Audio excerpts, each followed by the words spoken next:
Olá, meus amigos, tudo bem? Vocês estão bem? Eu creio que na graça do nosso Senhor Jesus Cristo estamos todos bem, apesar das lutas, apesar das dificuldades. O Senhor Jesus tem cuidado de todos aqueles que têm estado na sua presença. Que você tenha um ótimo dia. Eu creio que você teve uma boa semana e agora nós vamos estudar mais um pouco sobre os sinais da volta de Jesus Cristo. Dando continuidade ao tema que nós estávamos abordando na semana passada, nós vamos então continuar falando sobre o plano de Deus para a nação de Israel. Sabendo que Deus ele prometeu a Davi uma dinastia real, alcançando dimensões eternas no Messias de Israel. Nós temos revelado isso em 2 Samuel, no capítulo 7, versículos 11 até o versículo 17, que diz o seguinte: Desde o dia em que mandei houvesse juízes sobre o meu povo de Israel, dar-te-ei, porém, descanso de todos os teus inimigos. Também o Senhor te faz saber que Ele, o Senhor, te fará casa. Quando teus dias se cumprirem e descansares com teus pais, então farei levantar depois de ti o teu descendente, que procederá de ti, e estabelecerei o seu reino. Este edificará uma casa ao meu nome, e eu estabelecerei para sempre o trono do seu reino. Eu lhe serei por pai, e ele me será por filho. Se vier a transgredir, castigá-lo-ei com varas de homens, e com açoites de filhos de homens, mas a minha misericórdia se não apartará dele, como o retirei de Saul, a quem tirei de diante de ti. Porém, a tua casa e o teu reino serão firmados para sempre diante de ti. Teu trono será estabelecido para sempre, segundo todas essas palavras e conforme toda esta visão, assim falou Natã a Davi. E em Mateus, na biografia de Mateus, demonstra claramente que Jesus Cristo de Nazaré era realmente o Messias profetizado. Nós temos em Mateus, no capítulo 1, a seguinte revelação: Livro da genealogia de Jesus Cristo, filho de Davi, filho de Abraão. Abraão gerou a Isaque, Isaque a Jacó, Jacó a Judá e a seus irmãos. Judá gerou de Tamar a Pérez e a Zera. Pérez gerou a Esrom, Esrom a Arão. Arão gerou a Aminadab, Aminadab a Naasson. Naasson gerou a Salmão, Salmão gerou de Raabe a Boaz. Este de Rute gerou a Obed, e Obed a Jessé. Jessé gerou ao rei Davi, e o rei Davi a Salomão, da que fora mulher de Urias. Salomão gerou a Roboão, Roboão a Abias, Abias a Asa, Asa gerou a Josafá, Josafá a Jorão, Jorão a Uzias. Uzias gerou a Jotão, Jotão a Acás, Acás a Ezequias. Ezequias gerou a Manassés, Manassés a Amon, Amon a Josias. Josias gerou a Jeconias e a seus irmãos no tempo do exílio da Babilônia. Depois do exílio da Babilônia, Jeconias gerou a Salatiel, e Salatiel a Zorobabel. Zorobabel gerou a Abiúde, Abiúde a Eliaquim, Eliaquim a Azor, Azor gerou a Sadoc, Sadoc a Aquim, Aquim a Eliúde, Eliúde gerou a Eleazar, Eleazar a Matã, Matã a Jacó. E Jacó gerou a José, marido de Maria, da qual nasceu Jesus, que se chama o Cristo. Então veja que a genealogia de Jesus Cristo nos traz essa rica revelação. E a João foi revelado que mesmo após a morte e a ressurreição de Jesus Cristo, ele continua sendo o rei davídico dos judeus. Nós temos em Apocalipse, no capítulo 5, versículo 5, a seguinte informação: Todavia, um dos anciãos me disse: não chores, eis que o leão da tribo de Judá, a raiz de Davi, venceu para abrir o livro e os seus 7 selos. O que também nós temos confirmado nesse mesmo episódio, nesse mesmo livro do Apocalipse, no capítulo 22, no versículo 16, as seguintes palavras: eu, Jesus, enviei o meu anjo para vos testificar essas coisas às igrejas. Eu sou a raiz e a geração de Davi, a brilhante estrela da manhã. Então veja, queridos, que quando Deus prometeu uma nova aliança aos judeus, ele estava não só descrevendo a natureza desta aliança, mas prometeu ali que haveria um dia em que todo o povo judeu o conheceriam. Então, do menor até o maior seriam justos diante do Senhor. E nós temos também em Jeremias, no capítulo 31, versículos 33 e versículo 34, as seguintes palavras: porque esta é a aliança que firmarei com a casa de Israel, depois daqueles dias, diz o Senhor. Na mente lhes imprimirei as minhas leis, também no coração lhes inscreverei. Eu serei o seu Deus, e eles serão o meu povo.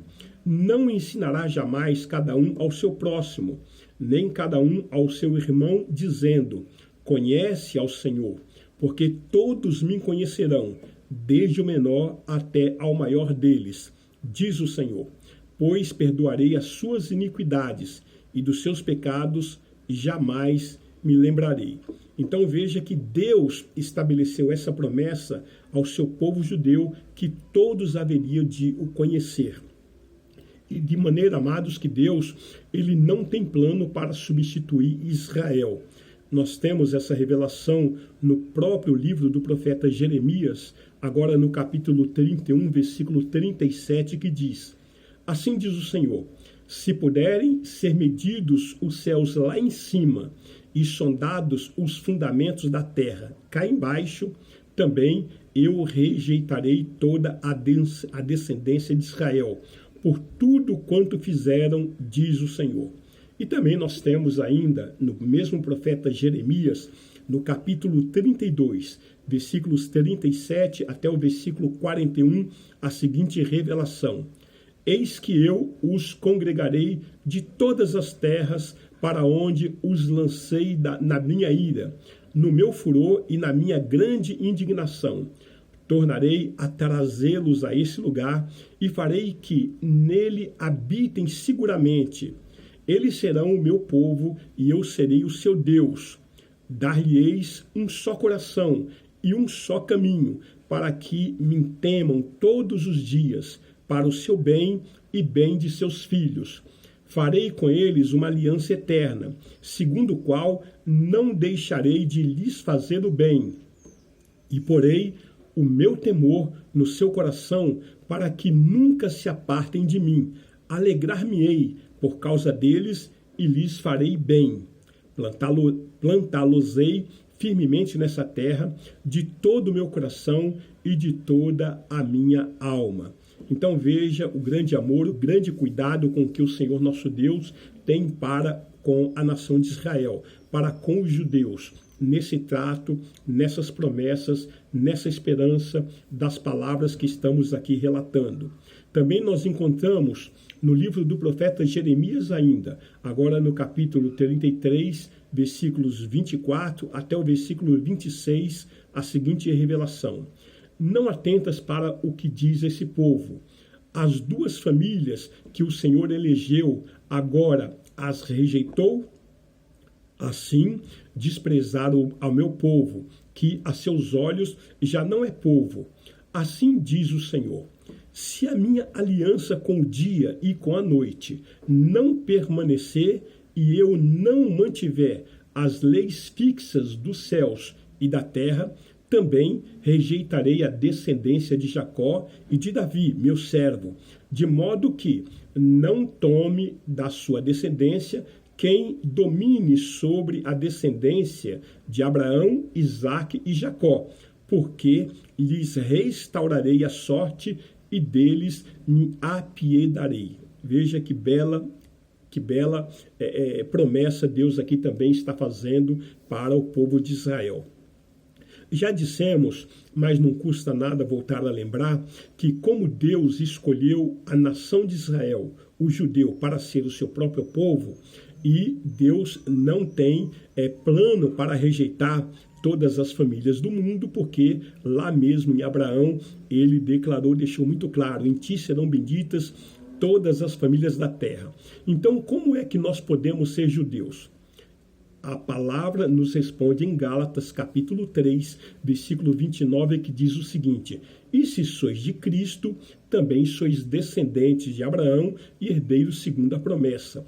Então, o americano, o francês, o italiano, o japonês, o coreano, o angolano, o moçambicano, o argentino, o brasileiro, o russo, o italiano, o espanhol, o francês, o inglês, ou seja, todas as nações têm a possibilidade de se tornar filho de Deus, de se tornar povo de Deus, de se tornar judeu, sendo que é necessário aceitar Jesus Cristo.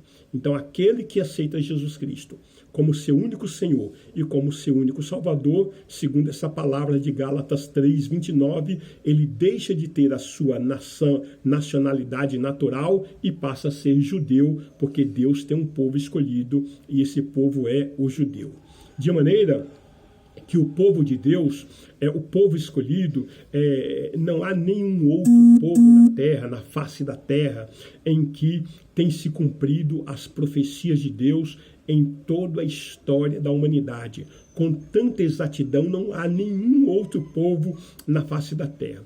E assim nós concluímos, portanto, que Israel é o relógio de Deus na terra. Só basta olharmos para a nação de Israel, aí sabemos como Deus está agindo em relação ao seu povo, o judeu. Agora eu já não estou falando somente o judeu natural, mas também aqueles que são gentios e através de Jesus Cristo se tornaram judeu. Para esse, então, há essa promessa, para esse, então, há esta garantia. Mas como nós vimos até aqui as promessas que Deus tem para o seu povo judeu, nós vamos falar também sobre as promessas que Deus tem para a sua igreja. Porque aqueles que aceitam Jesus, seja judeu ou seja gentil, aceitou Jesus, se converteu, esse então passa a ser membro da comunidade de Israel. Esse passa então a ser igreja do nosso Senhor Jesus Cristo.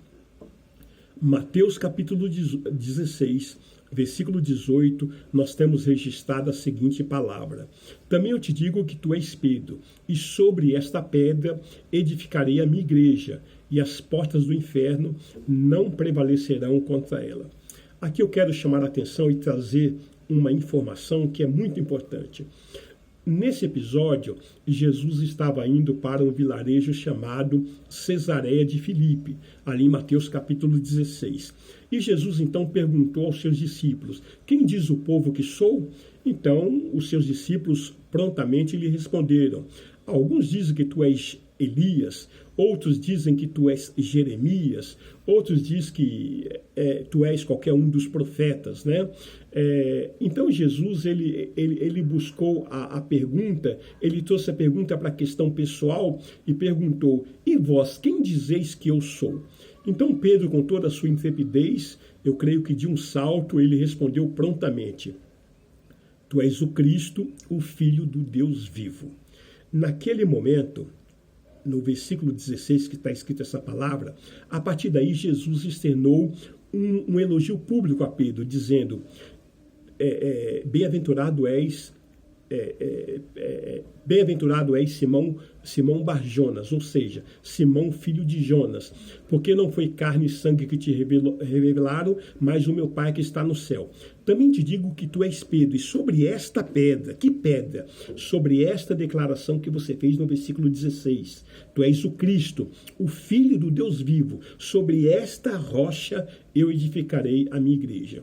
Muitas pessoas erroneamente pensam que Pedro é a pedra, que Pedro é a rocha. Apesar da Igreja Católica Romana declarar isso, isso não é verdade. Isso não tem fundamento. A rocha é Jesus Cristo. O próprio Pedro, na sua epístola, diz que Jesus é a rocha, ele é a pedra da esquina. Então não vamos nos enganar com esse jogo de palavra, achando que Pedro, apesar de Pedro significar pedra, Jesus não estava dizendo que Pedro seria a pedra.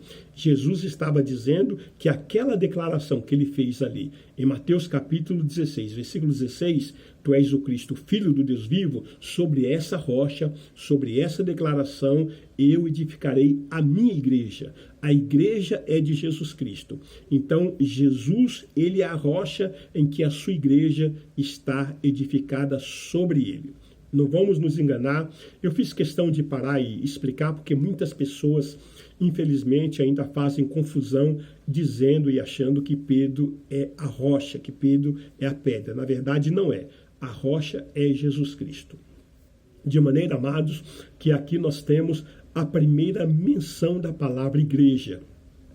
A partir daqui, Jesus então fundou e estabeleceu a sua igreja. Não existe várias igrejas, só existe uma igreja na face da terra. O que existe são várias denominações e erroneamente nós chamamos as denominações de igreja. Não é.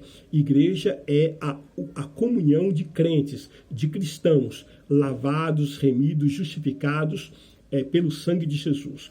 Tanto é que quando perguntaram para o Senhor Jesus, como que é a sua igreja? Ele prontamente respondeu o seguinte, onde houver 2 ou 3 reunidos em meu nome, eu estarei no meio deles. Então, igreja não é prédio, igreja não é denominação. Muitas vezes os religiosos nos ensinaram errados, infelizmente, e agora precisamos desse conserto. Igreja, casa de Deus, é congregação, é reunião de cristãos. Não importa se está numa casa doméstica, não importa se estiver num salão, não importa se estiver num parque, embaixo de uma árvore, onde esses cristãos estiverem reunidos, falando em nome de Jesus, ali está estabelecida a igreja, que Jesus fundou então no século I, ano 29 ou ano 33 da nossa era. Amém? Então ficamos bem entendidos. Então, quando você fala para alguém, vamos lá na minha igreja, você erroneamente está falando, porque você está convidando alguém para ir na sua denominação. E denominação não é igreja, ok? Igreja, então, é isso que acabamos de falar. Mas as promessas de Deus, elas são fiéis, elas são verdadeiras e são imutáveis a respeito de Israel e também a respeito da sua igreja, né? E a igreja, ela foi enxertada na oliveira, em Israel, a oliveira brava, conforme diz em Romanos, no capítulo 11, versículos 17 até o versículo 24. Vamos conferir o que diz esse texto. Se, porém, alguns dos ramos foram quebrados, e tu, sendo oliveira brava, foste enxertados no meio deles, e te tornaste participante da raiz e da seiva da oliveira, não te glories contra os ramos. Porém, se te gloriares, sabe que não és tu que sustentas a raiz, mas a raiz a ti. Dirás, pois, alguns ramos foram quebrados para que eu fosse enxertado. Bem, pela sua incredulidade foram quebrados. Tu, porém, mediante a fé, estás firme. Não te ensoberbeças, mas teme. Porque se Deus não poupou os ramos naturais, também não te poupará. Considerai, pois, a bondade e a severidade de Deus para com os que caíram severidade, mas para contigo a bondade de Deus, se nela permaneceres. Doutra sorte, também tu serás cortado. Eles também, se não permanecerem na incredulidade, serão enxertados, porque Deus é poderoso para os enxertar de novo.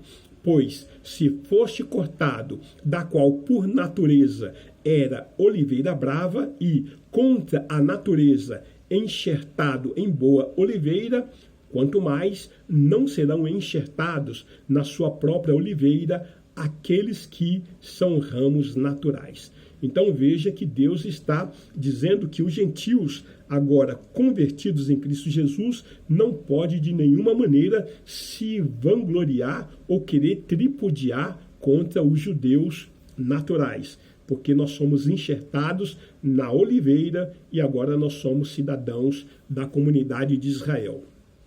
De maneira, amados, que os membros da igreja têm essa titularidade. Eles são cidadãos da comunidade de Israel, Israel de Deus. E por conclusão, terminando então esse assunto vasto que nós trouxemos até aqui em relógio, Israel, relógio de Deus, nós queremos concluir lendo o que está escrito em Efésios, no capítulo 3, do versículo 1 ao diante, que diz: o apóstolo Paulo está dizendo: por esta causa, eu, Paulo, sou prisioneiro de Cristo Jesus, por amor de vós, gentios, se é que tendes ouvido a respeito da dispensação da graça de Deus, a mim confiada para vós outros.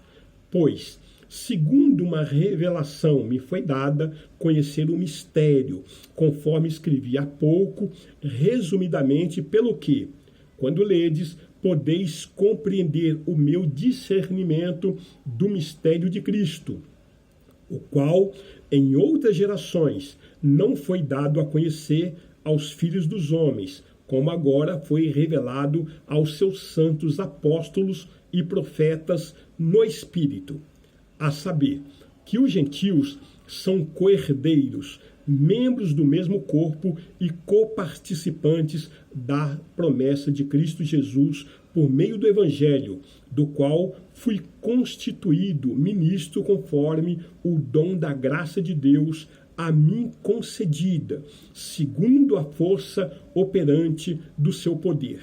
A mim, o menor de todos os santos, me foi dada esta graça de pregar aos gentios o evangelho das insondáveis riquezas de Cristo e manifestar qual seja a dispensação do mistério, desde os séculos, ocultos em Deus, que criou todas as coisas, para que, pela igreja, a multiforme sabedoria de Deus se torne conhecida agora dos principados e potestades nos lugares celestiais. Eu só quero chamar a atenção para esse último texto, esse último versículo, que é o versículo 10 de Efésios capítulo 3, que está dizendo, eu quero repetir, para que pela igreja a multiforme sabedoria de Deus se torne conhecida agora aos principados e potestades nos lugares celestiais. O que isso significa na prática é que Deus pegou toda a sua autoridade, Deus pegou todo o seu poder e depositou sobre a sua igreja. Portanto, amados, não há nenhuma instituição na face da terra, não há nenhum instituto, não há nenhum governo, não há nenhum segmento na face da terra que tenha poder de operação da vontade de Deus, a não ser a igreja do Senhor Jesus Cristo. E a igreja de Jesus, com esse poder e com essa autoridade de Deus, opera a vontade de Deus na terra dos viventes. De maneira que, se os líderes não tivessem rejeitado a Jesus, se os líderes de Israel não tivessem rejeitado a Jesus, se Jesus não tivesse morrido, não havia expiação e, hipoteticamente, não haveria salvação nem para os judeus e nem para o gentio. Então, tanto a cegueira de Israel quanto a corrupção de Pilatos foram necessários para que alcançássemos a redenção, para que alcançássemos a justificação que Jesus Cristo operou no outeiro do Calvário a nosso favor. Amém? Eu quero, nessa parte conclusiva, estar orando pela sua vida. E eu gostaria, nesse momento, de fazer uma oração de concordância e também de confissão. você que está nos ouvindo, nos acompanhando nesses estudos. Não importa qual a sua fé, não importa qual o seu credo, não importa qual o seu segmento religioso, não importa qual a sua denominação, não importa qual é a sua tradição, não importa qual a sua religião. Eu quero fazer uma oração com você e te peço para que você, te convido para que você confesse juntamente comigo agora o senhorio de Jesus Cristo. Estou oferecendo uma oração para juntos confessarmos que Jesus Cristo é o nosso único Senhor, o nosso único Salvador. E assim entramos pela porta e assim caminhamos com Cristo Jesus, o único Senhor. Repita comigo então essa oração. Senhor meu Deus, eu creio e confesso que Tu és o único e soberano Deus vivo e Senhor, e que o Teu Filho amado Jesus Cristo veio a este mundo em carne, habitou entre os homens, estabeleceu na terra a sua igreja e entregou a sua própria vida na cruz do Calvário, e que o seu sangue derramado me trouxe a vida eterna, justificação, purificação dos meus pecados, aperfeiçoamento, proteção, vitória e libertação de todas as doenças e enfermidades. Declaro que também fui redimido através do sangue do Senhor Jesus, da escravidão da lei, da maldição da lei, do poder do pecado, do poder do sepulcro, do poder do inferno, de toda tribulação, de toda iniquidade, do presente mundo perverso, das vãs tradições, dos inimigos, da morte e da destruição.